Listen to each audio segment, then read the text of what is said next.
Bwana Yesu asifiwe. Amen. Haleluya. Awali ya yote namshukuru Mungu kwamba amejibu maombi ya kanisa.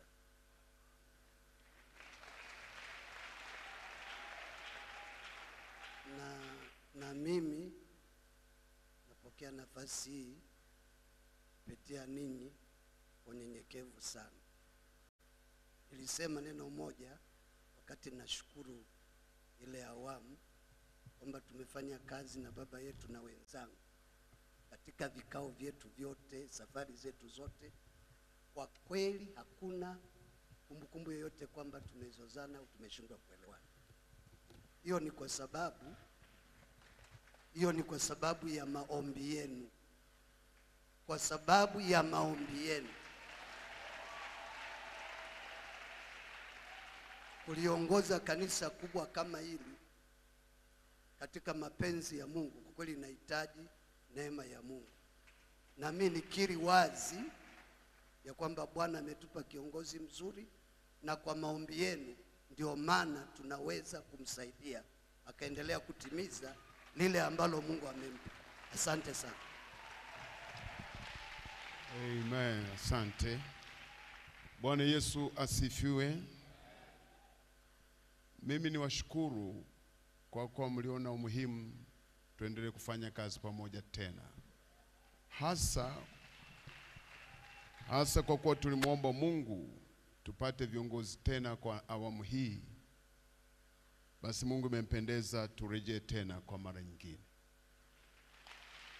Na ule ushirikiano ambao tumekuwa nao katika miaka 5 iliyopita ndio ambao Mungu anahitaji tena tuendelee kushirikiana nanyi pamoja. Kwa moyo wa pamoja, kwa kupendana, kwa kusaidiana, kwa kuelimishana pale ambapo mwingine hajaelewa, asikie moyo wa upendo, sio wa kularuliwa wala kukandamizwa. Tufahamu kabisa tumeitwa wote na Mungu, na wote ni wa thamani.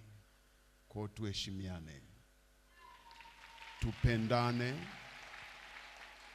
na kila mmoja mtambue mwingine pale alipoweka kwamba Mungu amemheshimu, anamwakilisha pale alipo, na ni mtu wa muhimu sana pale alipo. Bwana Yesu asifiwe sana. Kazi hii ni ya Mungu. Kile tunapofanya tujue kabisa yuko Mungu anatutazama, na kile tunachotekeleza tufikiri kwamba hivi ni kama angekuepo kwa macho ya nyama, angeshukuru kwamba mwanangu umefanya vizuri, ndivyo nilivyotaka, au angeinamisha kichwa chini kwa hasira. Tufanye kazi hii kwa hofu ya Mungu, hasa tukijua tuna kazi kubwa ya kuwapeleka watu mbinguni.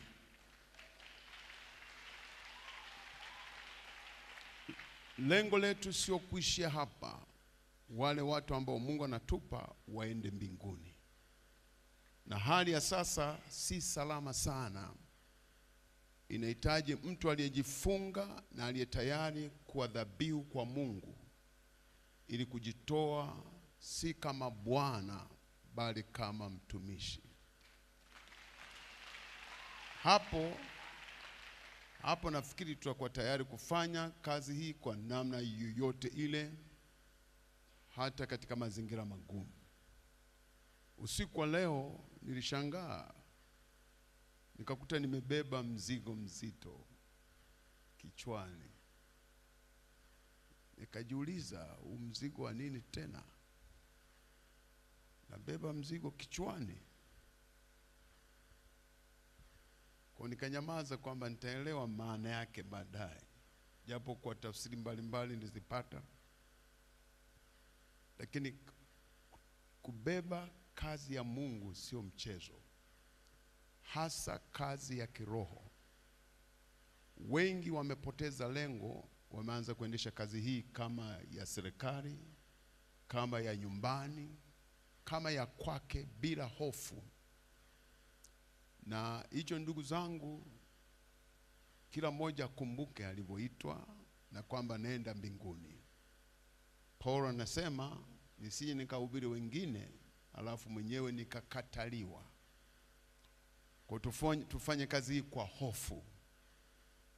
Katika Petro wa kwanza sura ile ya 5 mstari wa 1 mpaka wa 4 anaongea Petro pale, anasema wazee wenza wangu na wasiri chungeni kanisa lo kwenu, wala si kwa kulazimishwa au kwa kujifanya mabwana juu ya kundi, lakini kwa kujifanya kwa vielelezo katika kundi, wala si kwa kutamani fedha ya aibu, bali kwa moyo. Na mchungaji mkuu atakapodhihirishwa, mtapokea taji ya heshima isiyonyauka. Mchungaji mkuu. Tuna mchungaji mkuu. Mshike jirani yako ambaye tuna mchungaji mkuu wa kondoo wale aliokupa. Uchunge si kama kulazimishwa, bali kwa moyo. Ukijua mchungaji mkuu anakuangalia. Tumpigie makofi Bwana Yesu.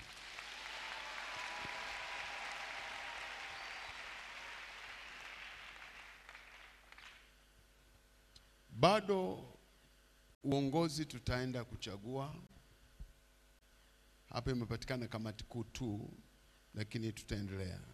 Isipokuwa jambo la kushika ni kuhakikisha unasimamia kanisa kiroho. Sisi ni watu wa kiroho. Wewe mwenyewe ukiwa kiroho, kanisa litakuwa kiroho. Ukiwa kimwili, litakuwa kimwili. Kwa kweli kanisa ni mchungaji. Alivyo mchungaji ndivyo kanisa litakavyokuwa. Kwa sababu wale Mungu anawaleta hawezi kuwa na kitu cha kwao. Mungu amekuleta pale, upeleka alichokupa ambacho wao hawakifahamu. Unapofika kwenye kile kituo, wanatazamia sana kwamba umeleta nini, na hivyo watahitaji, wanatazamia kwa shauku kubwa kile unachowapelekea. Sasa sisi tumepewa chakula cha mbinguni, neno la Mungu. Neno la Mungu sasa hivi wengi wameanza kulipiga teke. Sisi tukatae EAGT. Na tuwafundishe watu kwa nguvu zote waweke neno la Mungu mioyoni mwao, ndio salama yao. Yesu anazungumza katika Mathayo 16 mstari ule wa 13 mpaka 19, lakini ule mstari wa 8 wa 18 anasema, na juu ya mwamba huu nitalijenga kanisa langu, wala milango ya kuzimu haitalishinda. Atalijenga kanisa lake, wala milango ya kuzimu haitalishinda. Milango ya kuzimu nini? Shetani na nguvu zake zote. Lakini vipi leo? Taarifa nyingi zinazosikika ni mbovu. Sasa hata hivyo, japokuwa inatokea hivyo, lakini juu ya kila mmoja aliyeitwa kwamba mimi sikubali, nimejengwa juu ya mwamba na shetani hawezi kuniweza, na watu na wachunga lazima wafike mbinguni. Bwana Yesu asifiwe. Hatukuitwa kukusanya pesa, tumeitwa kukusanya watu.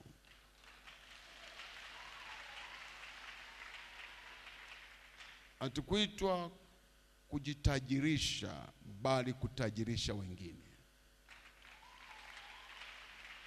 Hatukuitwa kuheshimiwa, bali kuheshimu wengine, ili wapate wale kufika mbinguni. Itategemea jinsi unavyowatambua kama watu waliowaleta Mungu mbele zako waende mbinguni. Na ndio maana tumesema moyo wetu tutafanya kama kazi kama watumishi, sio kama mabwana. Katika nchi yetu idadi ya watu kama milioni 60 labda na kidogo na zaidi, sasa milioni 60. Lakini nipo najaribu kufanya utafiti, kufuatana na ripoti, taarifa zetu, niona kiwango cha washirika tulionao ni kidogo sana kulingana na idadi ya makanisa tulionayo nchi nzima. Kunafanya wastani ukashangaa kwamba ni kiasi kidogo mno, haiwiani na watu tulionao. Kwa kazi kubwa ambayo iko mbele yetu ndugu zangu kwa miaka 5 ni kujaza makanisa yetu. Na ili yajazwe lazima wasimamizi, watakuwa wasimamizi, maaskofu wa majimbo, wa kanda, hata wa kitaifa, kuhakikisha kila kanisa linakuwa hai. Kanisa linakuwa hai. Maandiko yanasema mwenye kusimamia kwa bidii, mwenye kusimamia kwa bidii. Askofu wa jimbo ahakikishe kwamba jimbo lake lina makanisa hai yanayokuwa, yanaongezeka kila siku kiroho na idadi ya wanaokolewa. Idadi ya wanaokolewa. Mimi niwapongeze sana, mnajenga majengo makubwa kwa spidi kubwa. Lakini tunajiuliza nani atawaleta hao, atajaza hayo majengo? Kama tutapoteza hali ya kiroho, yatakuja kugeuka kwa go down au majengo ambayo hayana watu. Katika nchi kadhaa, sitaki kuzisema, sasa hivi wanauza majengo waliojenga makubwa, wanauza kuwa magala. Sasa hivi magala, kwa sababu hakuna wakusali tena. Nini? Makanisa yamepoa, yameshuka kiroho. Ibilisi amezimisha. Ibilisi asikuzimishe.